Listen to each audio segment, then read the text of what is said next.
Imagine the last time you truly felt connected to someone. Was it during a dinner? Was it an intimate, a quiet walk? Or perhaps during a deep conversation? Many of us struggle to find some meaningful interactions amid our busy day. I was just talking to my stepson about this. He's studying to go to school, and he's so focused on studying that when he doesn't have anything to do, he doesn't go outside. So it's so important that amid our busy schedules that we find time to really address the challenge and offer practical solutions to help you incorporate quality time into your relationships. Hi, my name is Vanessa Williamson. Welcome to Feminine Spaces. This channel is dedicated to topics relating to women, relationships, and lifestyle, delivered in a compassionate and an empowering approach to topics that resonate deeply with women in their 40s, 50s, and 60s from across the globe. So in this episode, we'll explore the essence of quality time, why it matters, and how can we make it a priority in our lives. Quality time is an essential aspect of human relationships and personal well-being. While when we lack this ability to have valuable human connection, several pain points can arise, and those pain points affect various aspects of our lives. So understanding these pain points can help you recognize the importance of investing in quality time and finding ways to prioritize it. We'll go beyond generic advice to offer you actionable steps and insight.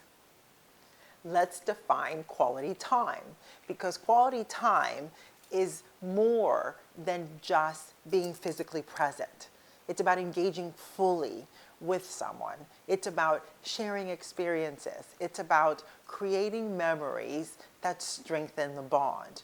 So when you don't take time to fully engage in your relationships, it affects these three areas in your life.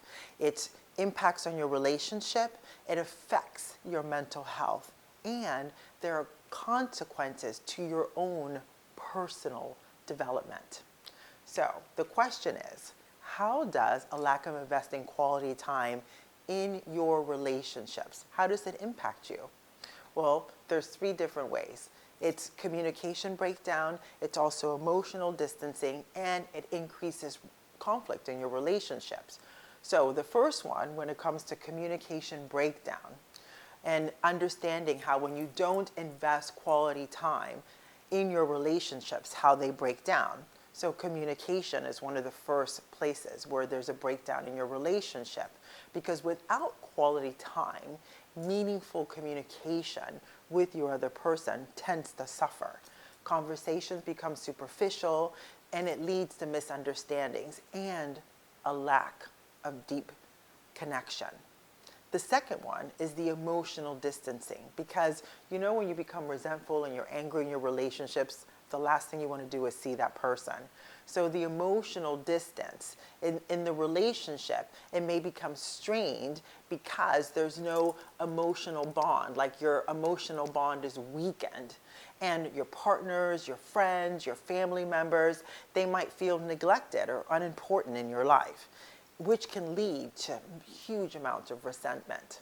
And then the third aspect of this is increased conflict, because without regular quality interactions, small issues tend to escalate and become these large conflicts. So the lack of this time to address problems can cause unresolved issues, and they fester. So what's the answer to stopping conflict, lack of communication, and not being able to really cultivate those strong, loving relationships, right? If you don't have quality time, then what's the answer? The answer is the power of intentional presence by being in front of the person and using active listening, which we just talked about active listening in our previous video. So talk about being present. You know, it's so important to put away distractions. You put away your phone, you have eye contact, there's nodding, there's a vested interest in that person, and being present with them really focuses and shows the person that you are listening, you are paying attention, you are present with them. There's also active listening. You know, active listening is a tool, it's a skill, it's a technique. And like I just said, eye contact, nodding, listening. This is all part of active listening. There's also one of the most important questions to ask yourself is how does lack of investing quality time in your relationships or in yourself affect your emotional and mental health? These are really important questions, and it's good to focus into it, because when we don't focus on investing that time, that quality time, even with ourselves, because knowing who you are and where you come from, the basics is what are your likes, what are your dislikes? Do you implement boundaries? Are you self-assured in yourself to be able to communicate effectively? All of these things with quality time are so important because you're getting to know who you are. You're understanding what are your limits, what are your boundaries. You understand more about yourself. And the more you understand more about yourself, then it makes it easier to engage or interact with another person in a relationship. So when you don't know these things, then of course, stress is increased and your feelings of loneliness are amplified, as well as a decrease in life satisfaction. So when you have increased stress, it's the absence of quality time that can contribute to the high stress levels. When we don't have time to relax and to recharge, it can lead to burnout. And you know, in the last 20 years, there have been such huge incidences of this going around globally because we're just focusing on one aspect of our life. And we're forgetting that we are multidimensional and there are various aspects to us than just working. The other things is feeling of loneliness.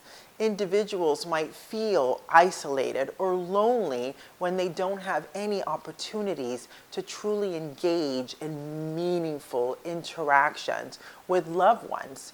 So if you see my Instagram or you look at other videos, and I share so many things with you guys, but you know, the other day I had dinner with one of my girlfriends, Yosha, and she lives in Brussels. And she works for IKEA, and she's traveling all over the world. And she was here in Malmo for 3 weeks. And I typically see her, 6 years since she lived in the same apartment building where I live, her and her partner, Patrick. And then I just happened to read on her Instagram that she was in town for a couple of days, and immediately I reached out and we had dinner together, and we really just reconnected after all these years, and we made a promise to just focus on when she comes in once a year that we have this great dinner and connect. And that really, you know, staves off the aspects of you that feeling loneliness, or because you're not having these meaningful interactions with loved ones because we're so focused on just working or taking care of the kids, or, you know, perhaps taking care of a sick family member. We're so focus and consume with that we forget to take care of ourselves and cultivate ourselves and our relationships, right? So by having this decreased life satisfaction, it comes from the lack of quality of time that can lead to general dissatisfaction with your life, because people may feel that they are not living life, like what's worth it if we're not living it to our fullest, and they're missing out on important experiences. So it's about taking that time to, yes, you have to work because we have to live and eat and have places to live, but the balance to that is also having hobbies or having interests that are outside of our work and work environment, and also with our friends and our family, and most importantly, being able to have that satisfaction of life with ourselves first and foremost. All right, I hear many of you saying, all right, Vanessa, yeah, I do have feelings of loneliness. And yeah, sometimes I'm like on perpetual stress mode, or I can actually, have a decreased sense of satisfaction in my life. What do I do about it? It's such a great question. And the answer is it's about creating shared experiences by planning activities. It's doing something together, or maybe even embracing spontaneity by you're home early, calling a neighbor or a friend and saying, why don't we have a cup of coffee together, or go out for a nice walk. Planning activities is something that all parties can really benefit from because it fosters a closeness. Something that my husband and I do on the weekends, because he's gone quite a lot during the week. He's gone on average 4 to 5 days a week. He's a pilot, right? So something that we always treasure on the 3 or 4 days that he's home is that we cook together. I have a glass of wine. My husband doesn't drink, but he's my sous chef. So we chop everything up and we just catch up and we laugh on the adventures of the week. And this is what fosters closeness in our relationship. Also, when it comes to embracing spontaneity, while planning is so super great, it's also leaving room for those spontaneous adventures. And this can also create memorable experiences. Now, the third thing that we talked about from the very beginning is consequences on personal development. So yes, it affects us, it affects our person, and it affects our mental health. But also, by not being able to plan quality time for yourself to enhance your person, it does have consequences to your personal development. And those could be lack of reflection. Lack of reflection. Quality time often provides the opportunity for self-reflection and personal growth. Without it, individuals may struggle to set personal goals for themselves and gain insights into their own needs and their own desires. Stunted creativity. Stunted creativity, engaging in activities that encourage creativity and exploration, can become rare without quality time, limiting personal development and fulfillment. So creative, like having stunted creativity comes because you're so busy being busy. You're constantly working. You're doing all these things that are the duties and responsibilities of your life. But being able to be creative, whether it's playing music or dancing or singing or drawing or sketching or cooking, which is something that I like to do a lot as my creativity outlet. It could be photography. It could be bird watching. All of these things gives you a little bit of distance from your everyday life. It allows your mind to wander. You get to look at the sky and breathe fresh air and look at the clouds and be able to go sit by a river or an ocean and just look at water, read a book. All of these things help you with amplifying your creativity so that it doesn't stunt your personal development. Taking a course on learning something that you're really interested in is also a really good idea. And in balance in life, again, when we're doing everything for duties and responsibilities and we lack focus on just getting to know ourselves, who we are in the various stages of our life, can really create an imbalance in your life. So the absence of quality time can lead to a work-life imbalance, right? Where professional obligations overshadow your personal life, leading to a lack of harmony and fulfillment. You feel empty and dead because you're just putting all your attention on working and forgetting who you are as a marvelous creature in this world and where you come from and where do you want to go and explore your magnificent life. All right, so now that you're having an understanding of what are the consequences to personal development, here are some concrete answers and solutions to what you can do to combat lack of self-reflection, stunted creativity, and imbalance in life. So again, scheduling regular time and making a priority to set time aside dedicated to your loved ones and to yourself. Personal activities, right? Treating it as it's just as important as work commitments. Being present, spending time with others and spending time with yourself. Like I said, going for a walk, bird watching, reading, knitting, taking a course in something you're interested in, cooking. All of these things help you to be present in your life doing something that you really enjoy.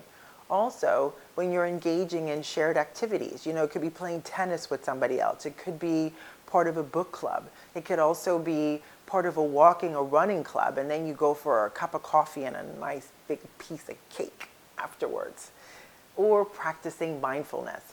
Mindfulness doesn't just have to be sitting down and meditating. Something that my chosen daughter does every single morning is that she sits down, she has like a ritual. She lights a candle, she lights her incense, she pulls out her journal, and she writes about the things that are on her mind, which is part of self-reflection. So practicing mindfulness could be something just being quiet and addressing the thoughts that are in your mind and writing them down, because it's such a great way to take the things out of your mind and put it on a piece of paper, and you go back, or your journal, and you go back and you read it, and then you end up finding solutions, and it's not ruminating in your brain because it's constantly there. Sometimes that act of mindfulness, of writing it down so you can be more solution focused, and just having it running around in your head allows you to be able to enjoy the time of self-reflection, which is quality time with yourself.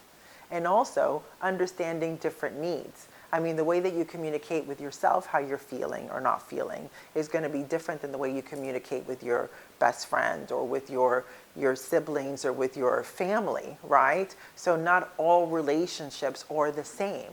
So remember to identify and cater to the different needs, whether it's a friendship, like I said, a romantic relationship, or a family connection. Understanding how you are and what you need from yourself and other people allow you to have better, a grasp on the consequences of personal development.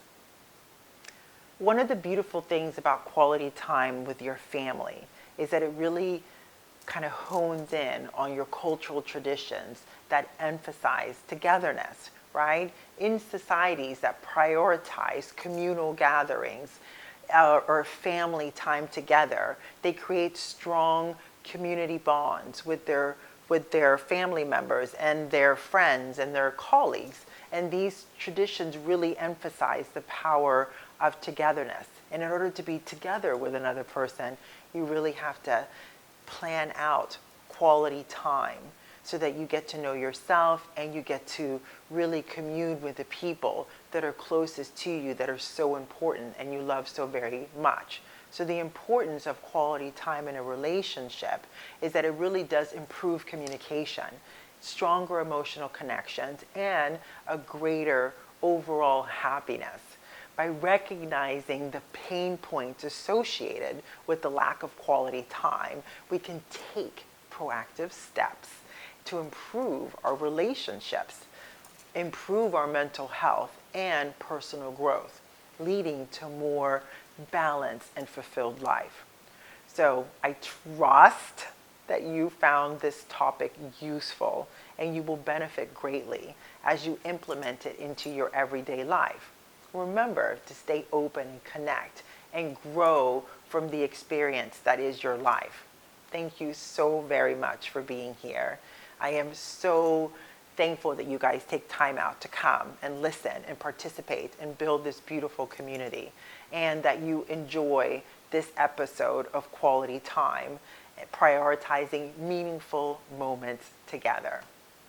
Every Thursday, I post a new video here on Feminine Spaces. Remember to comment below, let me know what you thought about the content, and if you have any other ideas regarding topics for women in their 40s, 50s, and 60s about women, relationships, and lifestyle.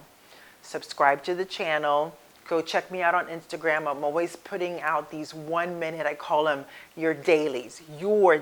And it's talking about the same things plus or minus that we have here. It's a short 1 minute, maybe, 80 seconds of information that you can just take that tidbit in and put it into your everyday. And remember, we're here together, building a community for women. And I'll see you guys in the next video.